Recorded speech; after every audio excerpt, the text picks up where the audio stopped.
Muling nagpulong ang mga kinatawan ng Legislative Liaison System o LLS upang pag-usapan kung paano mabilis na maipapasa ang 29 na priority bills ni Pangulong Aquino para sa 2015. Alamin natin ang ulat mula kay Ria Fernandez. Sa ika-6 na plenary meeting at workshop para sa Legislative Liaison System o LLS, muling nagtipon ng mga ranking technical at advocacy personnel ng iba't ibang ahensya ng pamahalaan.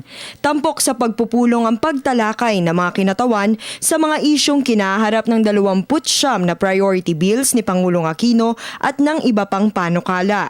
At ang pagbuo nila ng consensus upang matukoy kung alin sa mga panukala ang dapat suportahan, amyendahan o tanggalin. Ayon kay Presidential Legislative Liaison Office Secretary Manuel Mamba, responsibilidad ng LLS na hindi palusutin ang mga hindi katanggap-tanggap na mga probisyon sa bawat panukala. All your experts with us here today too. We must remember we are part of one team. Dapat tayong nag-uusap, huwag magkakahiyaan at lalong iwasan ipagdamot ang mahahalagang mga impormasyon.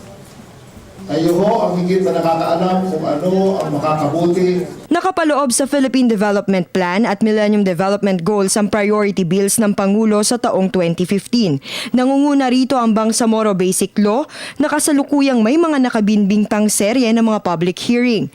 Priority bill din ang Fiscal Incentives Rationalization Act. Layo nitong itaas ang ceiling ng tax exemption ng 13th-month pay ng mga empleyado mula 30,000 piso sa 82,000 piso at ipatutupad ito sa December 2015 para mapaghandaan ng Department of Finance. Ang ilan pa sa mga halimbawa ng priority bills ang TIMTA o Tax Incentives Management and Transparency Act, Whistleblowers Act, Freedom of Information Act at Magna Carta for the Poor. Samantala, may mga tinukoy ang Pangulo na red flag bills o mga panukalang maaaring matanggal.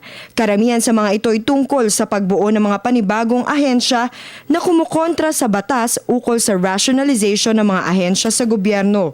Sa kasalukuyan, nasa 40 na lamang ang nalalabing bilang ng sesyon bago magsara ang second session ng 15th Congress sa June 2015.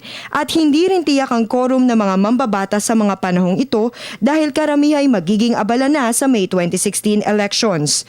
Kaya paalala ni Mamba, sa maikling panahon, dapat ay makabuo na sila ng mga rekomendasyon na magagamit ng Kongreso at ng Pangulo na siyang magraratipika ng mga panukala.